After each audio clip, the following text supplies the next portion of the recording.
Hello, and thank you so much for joining us, Belkins Season 3 Growth Podcast, Under the Spotlight. Today's a really cool day. I have with me the Vice President and Head of Marketing and Partnerships for Citcon. Citcon's fintech platform enables seamless global commerce at scale by connecting the world's businesses with more than 100 mobile wallets, local and alternative payment solutions. Citcon is one of the fastest growing payment platforms and services some of the world's biggest brands, safely and securely processing billions of dollars of transactions for merchants worldwide. Founded in 2015, with me today is their VP, Head of Marketing and Partnerships, Jamie Elgie. Jamie, thank you so much for joining us. Hey, Brian, good to be with you. Yeah, I appreciate it. So just to get started, I'm curious. So first off, as VP there, I know you've been there for a little while now, not too long. How did you discover Citcon? Did they find you? Did you find them? Yeah, actually, ironically, I used to work with the president of Citcon at a past venture. And he called me up a couple of years ago and said, hey, would you like to consult for us? And that one thing led to another. And sure enough, I'm here now full time. So I love it. Awesome. How has the journey been so far? Really good. We're in the fintech space, which is new to me, but it's just an exploding space with so many opportunities and such a great place to really be disruptive actually at the moment, which I'm sure we can talk about later. Yeah, very cool. Yeah, no, I was curious. Thanks for sharing that. I was curious in layman's terms, when I talk about fastest growing payment platform, 100 different wallets, alternative payments, could you summarize for anybody that may be listening that's not in your space in layman's terms what that means? What does that mean? Yeah, so we basically enable merchants, and this could be an online retailer or an in-store retailer, to accept alternative payments. And that could be the ones that most Americans, like myself, actually I'm Canadian, but most folks know are like PayPal, Venmo.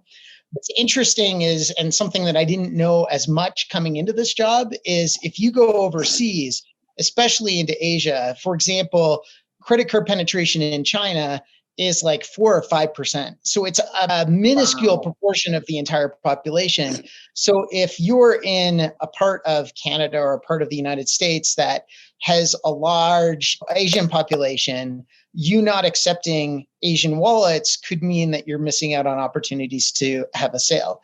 And so that's kind of what we solve. But is in essence, that was the first part of it. It's alternative payments. But now we offer a lot more. We offer buy now, pay later through Klarna. We offer all sorts of different payment attachments to an existing POS or e-commerce technology. So all you have to do is you connect us, and then you just say exactly what payment method you want. And then all of a sudden you can accept those payment methods. And it's easy. And there's one reconciliation on the back end for the treasuries team. And just makes life a lot simpler as the payments industry continues to explode and change really quickly. Yeah, absolutely. No, that's interesting. So the first thing that comes to my mind is peer-to-peer platforms and how Venmo and PayPal kind of came up. Now they're expanding into merchants and doing commercial payment processing. Is that what you typically have seen with the up and coming players in your space? Does Visa, MasterCard, Discover, do those guys pretty much own the market, and then any emerging technologies for payments come up through a peer-to-peer network? Yeah, I think a large part of it is peer-to-peer, but again, that's kind of like a US lens. Like if you were to go to China today, you would find that a majority of payments are happening through QR code transactions using your phone. And we have a kind of a unique, I would say, laggard view on the world of payments. And the world of payments for us is, and it's for myself too, it's credit cards and passing a credit card to someone and then doing a transaction. The benefit of using these new payment technologies, these wallets, is that, I mean, you can even just think about it. You have to sign into a wallet, and then you have to take a picture of the QR code, and then you confirm the transaction with the person on the other end. And that means that it's a lot more secure. There's a lot more difficulty in doing chargebacks, credit card fraud, et cetera. And that is a really disruptive element of payments that we're helping to introduce. And that also leads to a lower cost for many merchants and in terms of their payment processing cost, which can be fairly high for a lot of your standard merchant. Got it. Awesome. And so with Citcon, so specifically what you guys are doing is you're basically giving merchants the ability and security to process these payments that might be coming from the Wild West, for instance, where there could be risk involved, and you guys are helping secure that and make it scalable. Yeah, in essence, we are a point of contact that you point your POS system or your e-commerce system at us, and then we connect to the world of different payment methods and vice versa. And then we offer a lot of additional services on top of it, like we help settle. So for example, if someone is trying to shop on your site from China and they want to make a transaction using Alipay, it could be in Chinese currency, but then we will help settle it into American currency so that you'll get the exact transaction there. Also, we do crazy things. So just for example, the Chinese market, I'm sure you're familiar with the Great Chinese Firewall, where everything has to go through basically some gates in order to get to the outside world. And we actually have our own server, both on behind the firewall and on this side of the firewall, so that those transactions happen more quickly, so that there's not a delay for the transaction. So there's that piece of it. There's also we also do some interesting things around customs clearance. So when we ship something, or when an e-commerce client of ours ships something to China, we actually help it clear by some information and packets that we send to the Chinese authorities, so that shipment isn't impeded at the border. So a lot of different aspects to it, but we're really, a full service payment suite to help with all of those things. That's awesome. That's really cool. Yeah, now I can speak to my own experience in Italy. About 3 months ago, I was in Venice, and it was a beautiful full moon, and the moon was setting right over the Grand Canal, and it just was huge. One of the biggest full moons I'd ever seen. And you know how we as people, we get excited and we get our phones out. And I don't know why we do it, because the phone is never going to take a good enough picture. Like, it always looks like garbage when you take a picture of the moon. It's like, why do we even do it? But anyways, I get on the edge of the canal, I'm taking a picture, I look at it, it looks like garbage, and I'm like, I turn around and I hit my elbow on a lamppost, and my phone just goes right into the canal. Oh no. And I'm like, oh my God, what do I do? And so what do? I go to my hotel, I get my swim trunks on, I decide, and it's around 11:30 p.m. And I'm thinking the canal can't be that deep. It's got to be only up to here, probably right on the edge. So I'll just hop in. And so I do. I go get my trunks, I come down, I jump in the canal, and it's over my head. And the tide's coming in, so the waves are crashing against the wall. And I'm like, all right, let me just do a couple deep breaths and I'll go down and see if I can touch bottom. I couldn't even touch. And so I'm like, all right, that's lost. So I come up and I'm like, I got to figure this out. I'm here I think I was in Italy for another 6.5, 7 weeks after that. And it's not the easiest to get a SIM card and to get a phone there with American information. And so I ordered a phone on Amazon. I was like, let me just get a phone, and I'm sure I can get a SIM card, which is a whole nother story. But long story short, the delivery time, like I filled out all the paperwork, and it still took like an extra 2 weeks to get the phone to the physical address than past what they said.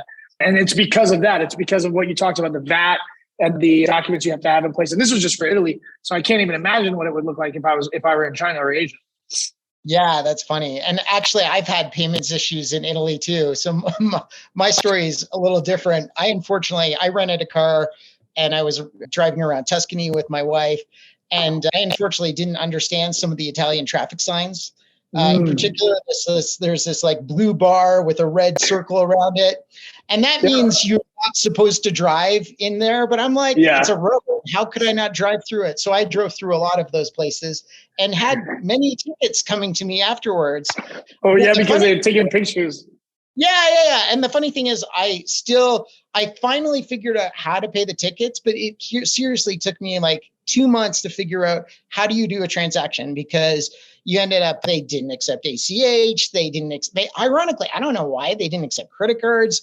They were like, send us a money order. I finally wired them money. It's definitely an issue for international, but it's even an issue in the US. Like if you're a younger person, my kids actually now have a debit credit card because of one of these new fintech companies. But I will tell you that they're a rarity. Most of the kids are transacting with each other through Venmo and PayPal, which kind of technically they're not supposed to have, but whatever. Yeah. And they don't even know really about credit card transactions. QR codes has become everything. So it's both like generational and internationally. I think the payment landscape is totally changing.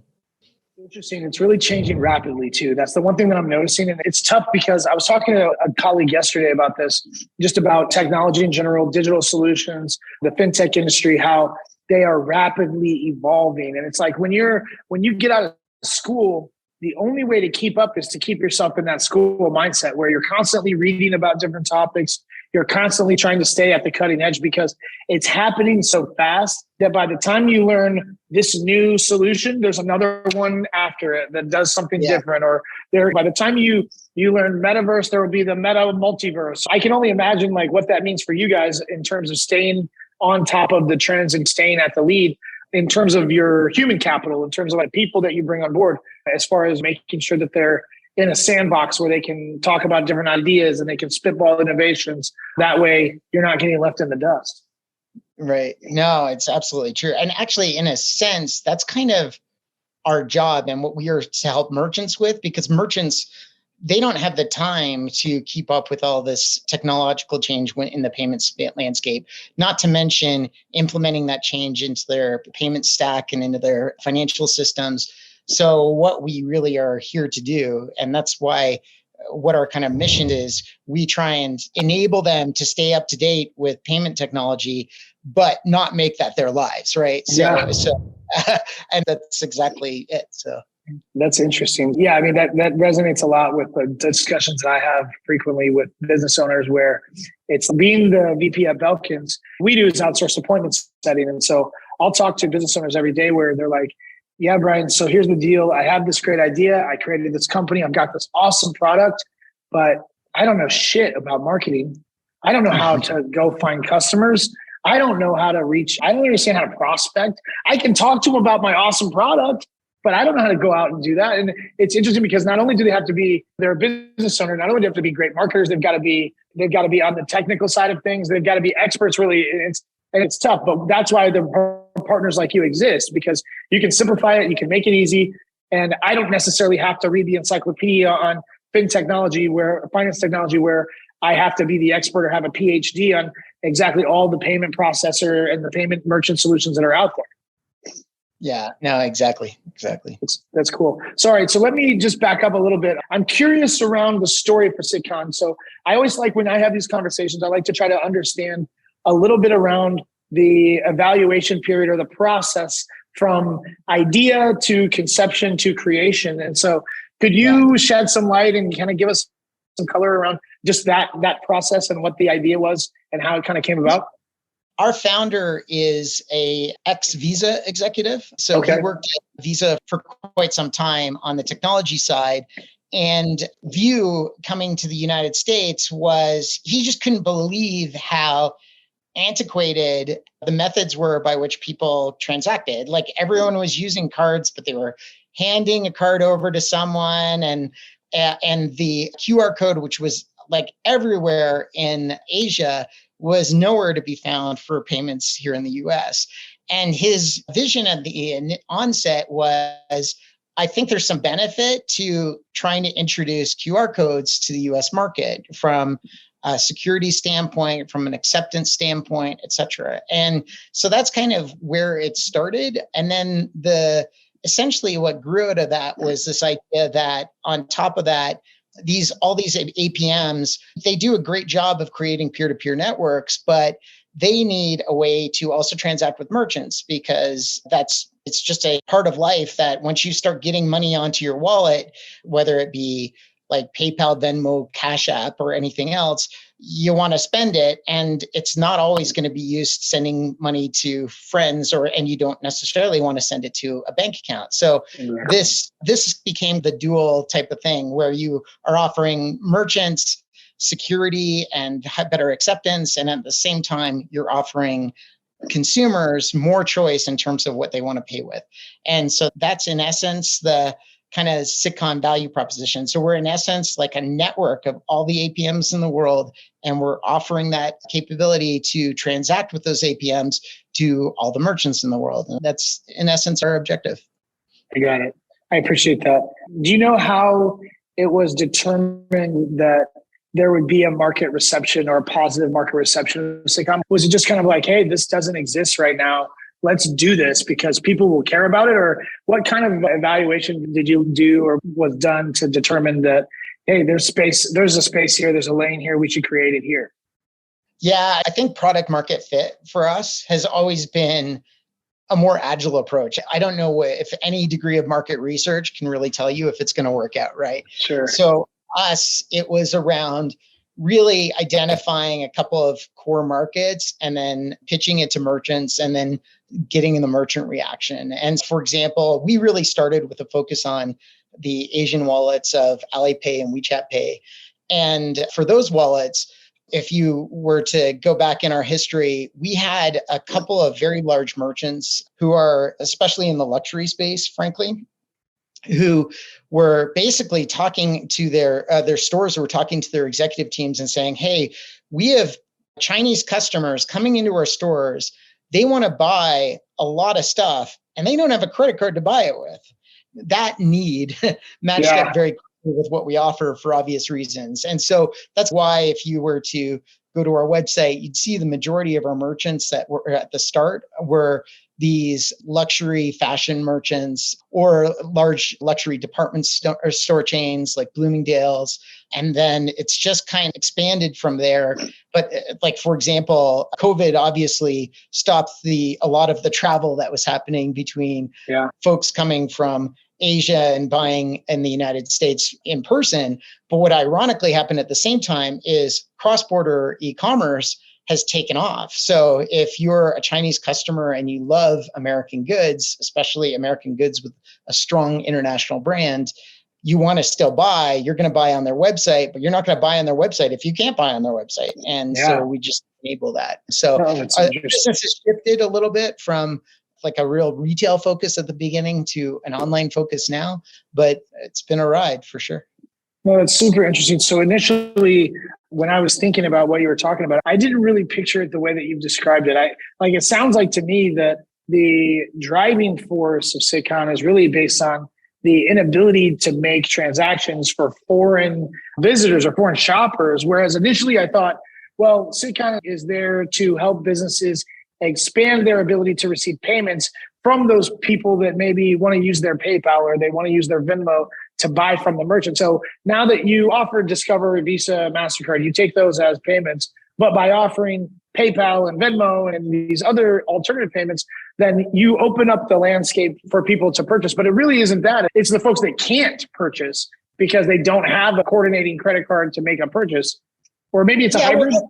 It's kind of a hybrid, actually. I still see, for example, for PayPal, Venmo, we see a big uptake on that. The uptake there, though, is driven around a different demographic. The payment landscape has a really disaggregated customer base. So there are, like, even though in the United States, you have very good credit card penetration, you still have a proportion of the population that's unbanked or that does not have credit cards because they're too young and don't have access to credit cards. And all of those segments represent opportunity for merchants. And it's expensive to try and address all those opportunities if you're trying to one by one go after them. And the opportunity with us is you connect with us and then we connect with all of them. So to give you other examples, so we also offer something called OXXO Pay. And OXXO Pay is based in Mexico. And a lot of Mexicans will transact with OXXO Pay. And OXXO is essentially a convenience store chain in Mexico. Okay. And what happens is you can go into Mexico or into a convenience store chain. If you don't have a bank account or a credit card and you want to pay for something online, you'll go into this convenience store, you'll give them money, they'll give you an account and say, hey, why don't you can go pay for this online or you can go buy things elsewhere. So that's another way that we're satisfying a big audience. Yeah, no, I really like that. It's so interesting. This conversation so far has already been really enlightening. And also, almost a little embarrassing to a degree, where I'm like, you are so ignorant to what other people experience. Like, so when I went to Eastern Europe, and I was out with friends in Ukraine at the time, and I was having drinks, and we were just having fun. And when I'm in those modes and just we're enjoying each other's company, I'm not worried about who's paying for what. We can put it all on my card, and I'll send you guys Venmo requests tomorrow. So that's what I was doing. I was like, just go and tell them it's on Brian's tab. They'll put it. I was like, just put those on my tab. And then the next day, they're like, Brian, you spent so much money last night. And I was like, yeah, it's fine. Here, I'll just send you my Venmo. You can just Venmo me for whatever you drank. And they're like, what is Venmo?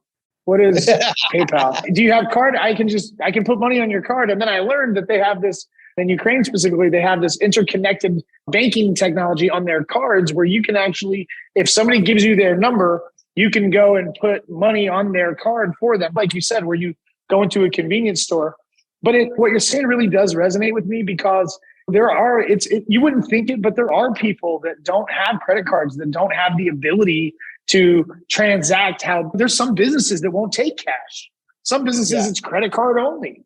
And so what do you do in those scenarios? You have to have something. And so it's awesome. I think here in the States, it's probably not a lot. It's not compared to other countries. But I know that my stepdad, for instance, doesn't have one credit card. And I just convinced him 2 months ago to take his Social Security check and have it direct deposited, because he just doesn't want to mess with technology. He doesn't want to deal with it. And I'm like, well, listen, you either do that. The reason we're having this conversation is because the bank wants to hold that check that you give them when you go to cash it. They want to hold it until the funds clear and then give you the money in 2 days. Now, you don't have that problem if you just have it direct deposited. So you decide if it's what's more important to you. But that's for sure. That's interesting.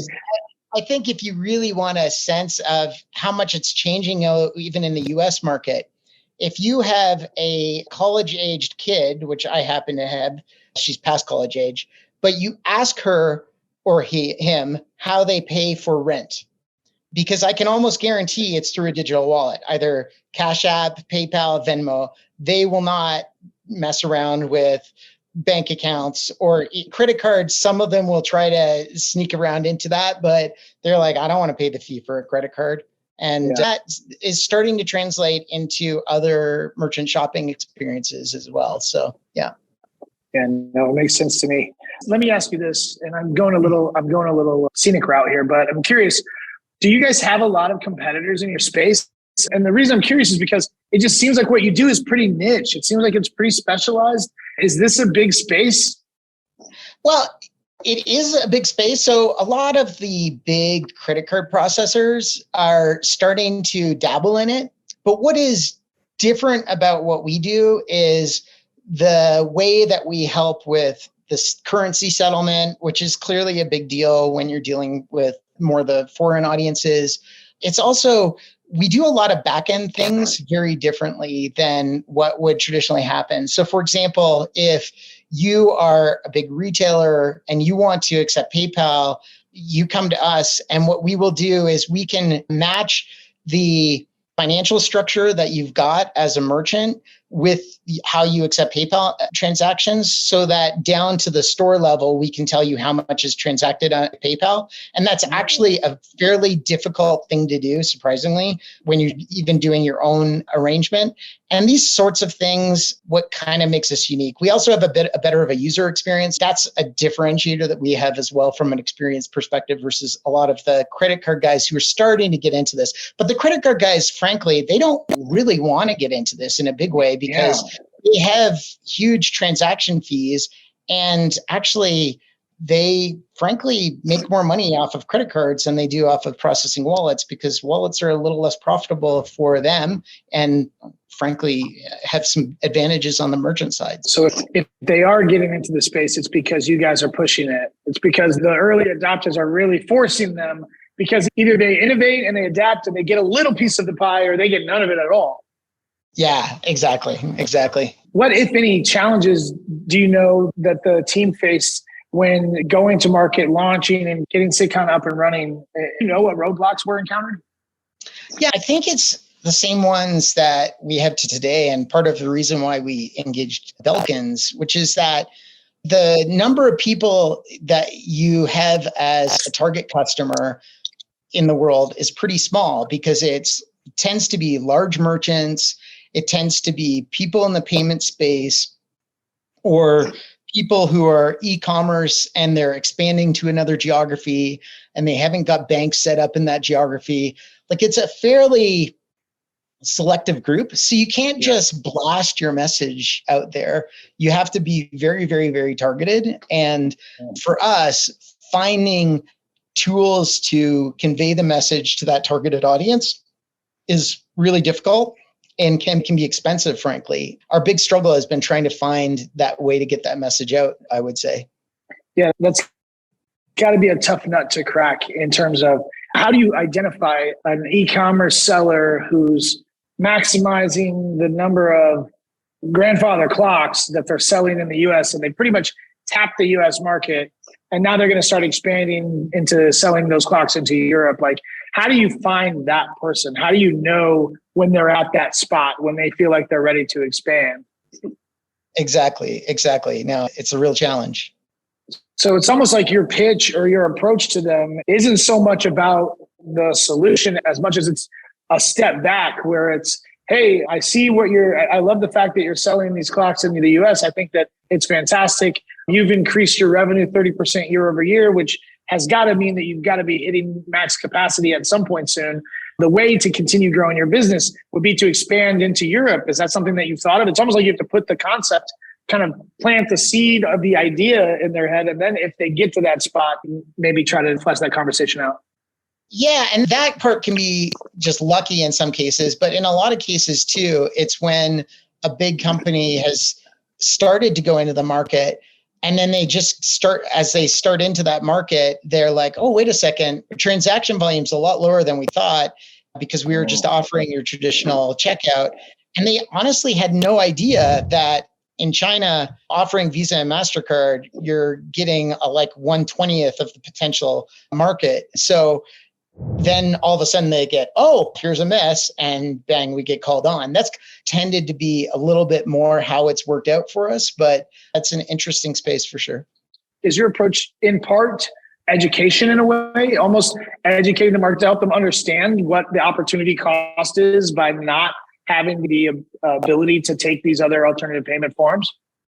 Yeah, I would say there's two different audiences depending upon readiness. There's the audience who is in market and they know they need the solution and they just don't realize that there's a solution that exists. So they thought that they had to go engage with Alipay and WeChat Pay directly and with all these other wallets directly. So for example, if they're going into Korea, Kakao Pay, or if they're going into Japan, what were the wallets there, negotiating with each of them, setting up separate APIs, and then putting that onto their checkout. Whereas once they hear about us, it's like, oh my gosh, it's just a bit of awareness of, okay, I only have to make one integration. And then depending on the country that I'm serving, I can immediately turn on certain wallets, and that makes it a lot easier. So there's that side of things. And then when you get into the audience that's a little less informed about those challenges, then it's making them aware of the opportunity that they're missing out on.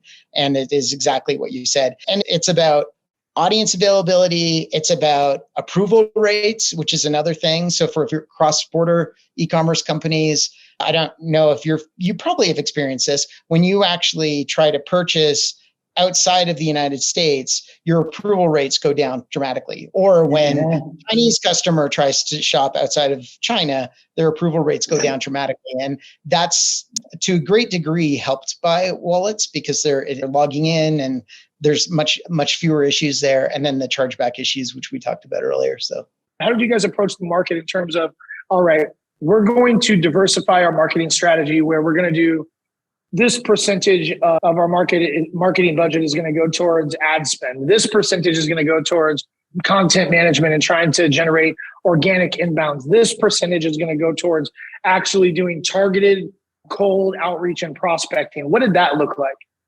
Yeah, we're fairly young and our methodology has been very focused on kind of account-based marketing approach. So what we do is we are basically drafting up a list of customers who we think are potential targets. And it's based on what we see from an expansion standpoint and from an international sales standpoint. Or if it's a domestic audience, we will look at where we've had success with PayPal and Venmo.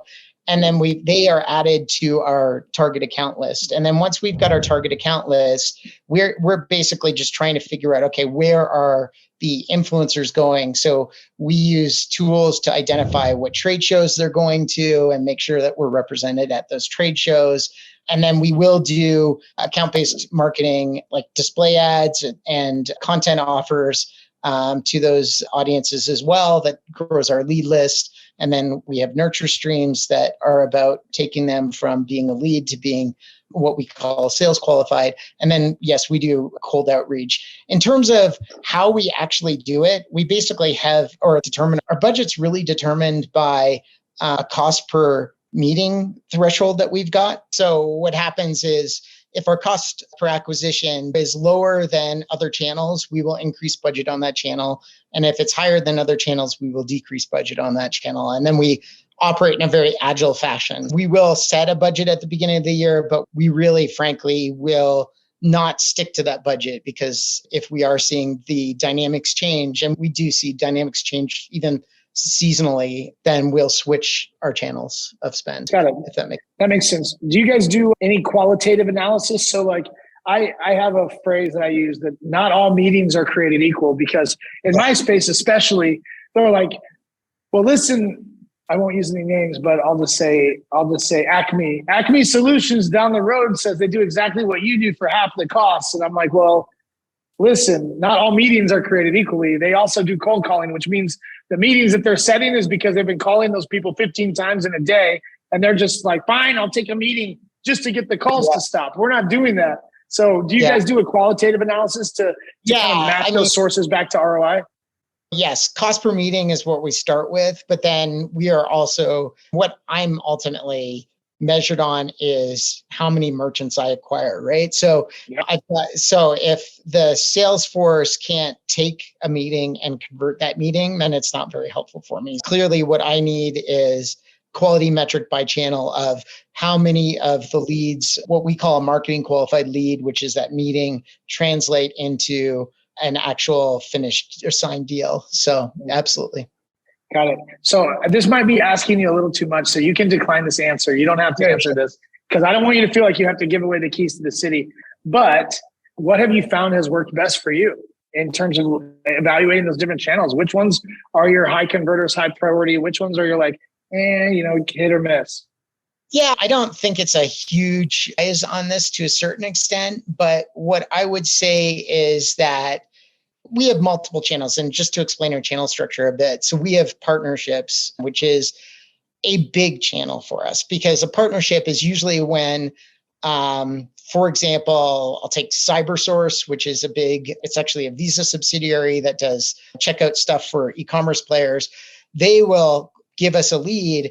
And when they've given us a lead, it's because they have an issue with, I need to get better international conversion rates on checkout. And so when we get a lead from a partner, the channel conversion rates tend to be very, very high, right? So that would be one example. And then we go down, we've got obviously cold outreach or outreach from our SDR, which is you guys. We have trade shows, and they all tend to perform surprisingly similarly, which is actually pretty amazing. That to me was a bit of a shock, because when we first started using an SDR, I was kind of like skeptical, but yeah, we get probably a lower conversion rate on the SDR, because what's happening is we're catching them and they frankly just hadn't had any inkling about who we were and what we were and stuff like that. But then what happens is we're getting more of those meetings, and we're able to take them through to, like, even though it's a smaller conversion rate, we're able to take them through, and it's less expensive to get the meetings than going to $30,000 trade show with 6 sales guys. It's a different game, right? Yeah.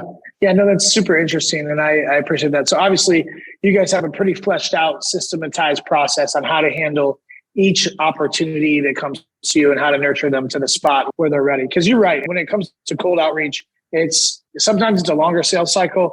depending on the size of the company that you're going after, it sounds like you guys really do align with some of the bigger players in the world.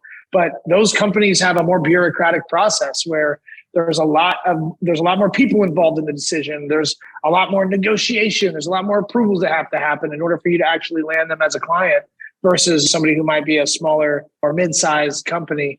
And so evaluating where the greatest ability to drive the fastest impact. Sometimes I'd rather have 6 new clients that are mid-sized than one monster client that can solve all of the revenue problems because of the fact that A, I got 6 brand new clients and I can get 6 more use cases, 6 more client reviews if it goes well versus one. But then also B, these guys are going to be a bit of a headache because they're a big conglomerate or they've got a lot of people involved and you're going to be juggling a lot with just this one. Absolutely. Absolutely. Have you seen an evolution at all in the market as there's more awareness? Do you see the go-to-market or the strategies around how you're acquiring business? Do you see that impact evolving at all? Yeah, I think what is happening among the target customers that we have, the merchants that we're going after, is that their awareness of the issues globally with just frankly being a global business and the requirements you've got on the payment side it's growing. So that is helping us get to the table with the stakeholders more quickly.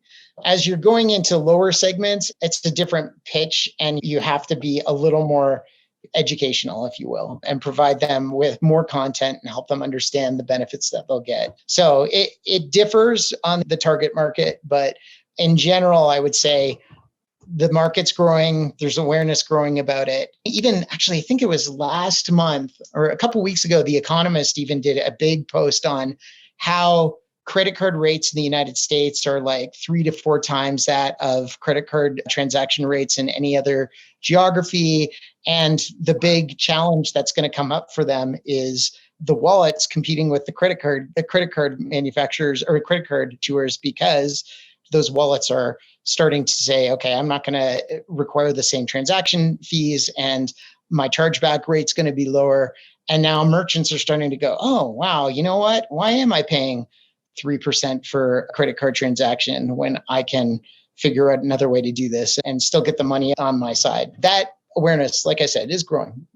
Yeah, that's interesting. I want to get your opinion on that. I think that the US, specifically the US market, is big on, if I don't have to spend the cash that I have, I don't want to spend the cash that I have. Yeah. I want to portray that I want to buy a $10,000 Rolex, even though I don't have $10,000 in the bank, but I can put it on this plastic card. And so I think that even though the credit card transactions are probably 3 to 4 times, I also think that the average consumer debt is probably 3 to 4 times higher than considering us to other countries as well. So what do you think about that? Do you think that paradigm will shift? Do you think there's going to be a lot less credit card transaction fees as alternative payment solutions start to rise? Just because alternative payment solutions, you still have to have that money though. It has to be yours. You can't use credit on those. Yeah, no, it is. It definitely is a more conservative way to purchase for sure. But I think there's some other impacts happening in the market. A lot of the credit card issuers, they force merchants to not accept different rates for credit cards than for cash or other payment methods. So they'll say, hey, you can't offer different prices or discounts, et cetera. And so the challenge is that you think, why wouldn't you put something on a credit card with that deal? What I think is going to happen over the next couple of years, there's legislation in front of Congress about this, is those rules that were set by the credit card issuers are going to start to get broken down. And then retailers are going to start saying, hey, I'm not going to pay 4% to a card issuer and just give the customer a free ride for this, which is what happens in the United States, unlike in other geographies. And then all of a sudden, there's another thing in the back of your head around, okay, so you get benefits from a credit card, and you do, right? Easier to, if I have an issue with a transaction, I can call the credit card company, I can report the transaction, and I can get a chargeback done. But on the other hand, there's real cost for the merchants, and the merchants can't pass this on right now. If the merchants can pass it on, then consumers will start to make a more value-laden decision, because then they will start to go, yeah, you know what, maybe I'll save a few cents. You already see it in gas stations, some gas stations here, right? Because I don't know how they get around it, but they have gotten around it for some time, where if you use debit card as opposed to credit card, they'll shave off 20 cents a gallon, something like that. And I think that's going to come. That's going to come. That's really interesting. So actually, I've never, again, another thing, this has been super great. I've never thought of that either, but you're exactly correct. If I'm buying it with a credit card or if I'm buying it with cash, it's still, $250 to me, but to the retailer, it's not. To them, they're paying a transaction fee. It's kind of like the healthcare system, right? One will pay credit card if you don't personally have to pay for it. If you personally have to pay for it, you're not going to pay with credit card. And it's the same sort of issue that's going on there, I think, but we'll see. Now, that being said, there are some even interesting things, like you can actually attach your credit card to your PayPal or Venmo. So, and the benefits of that are PayPal Venmo will actually give you I'm kind of a cheap, I will use the best, least expensive payment method possible. So PayPal Venmo right now, for example, at some of the gas stations offers you a $5 discount on your second gallon of gas or tank of gas when you buy using PayPal Venmo. And what's ironic is you can still attach it in the back end to your credit card. So it's no big difference. It's just taking that extra second to attach it. You pay it, transact with your app, and then you're saving $5. Like, why wouldn't you do that, right? So yeah, no, that's interesting. I don't know if I realized that. I don't drive very often. I have a car, but I pretty much Uber everywhere. So I haven't filled up the tank in about 6 months, probably. So that's interesting. Cool. So let me, as I know we're kind of wrapping up, I just want to ask you a couple questions that are a little unrelated to this topic, but just to try to get a little bit of insight. So I looked up your background, and you've had a really interesting career, and the last at least decade has been in leadership, and it seems like you've always had these leadership roles. If you could go back to as you started to, once you got out of school and you were looking at what you wanted your career path to be, if you could go back and give that person any advice from the Jamie now, after you've gone through these different experiences, being in leadership, executive leadership at different companies, what would be the greatest piece of advice that you would give yourself as you begin to try to traverse and to try to climb the corporate mountain or the professional mountain for yourself? That's a good question. I don't know that I could offer advice to anyone, but I guess the one thing I say to my kids is, almost regardless of the degree you choose, because I did a degree in Canadian studies of all things, and I haven't lived in Canada for 22 years. My mother actually started crying when she heard that the degree I was taking in college. So, oh no. Yeah. She was like, what are you going to do? You're never going to have a job. But anyway, I think the key thing is to demonstrate leadership in every day of your life, and to do it starting in school, going into college. And if you do that, and you do that in the right way, and if you can get hired by a great company right out of college, your career is set. And I think that's basically true. I think it's less about like the education stream you go down and more about just that simple fact. And I had the good fortune of working for Procter & Gamble right straight out of college, and that I will tell you, it was just, it helped me with the rest of my career. And I can't say that was always my favorite job, working in a big conglomerate like that, but separate issue. But boy, it just set me for life. And I would say for most people, the key is just, get into that first job. And the way to do that is demonstrate leadership and be proactive throughout your high school and university career. That's awesome. I really appreciate it. Thank you so much. If you've been listening, our time is the only thing that we can't get back. And so thank you, Jamie, and thanks for listening and spending your time with me. It's been great to chat with you, great to get to know you and your business a little bit more. But this has been Belkins Season 3, Growth Podcast Under the Spotlight with Jamie Elgie. Thanks for listening, folks.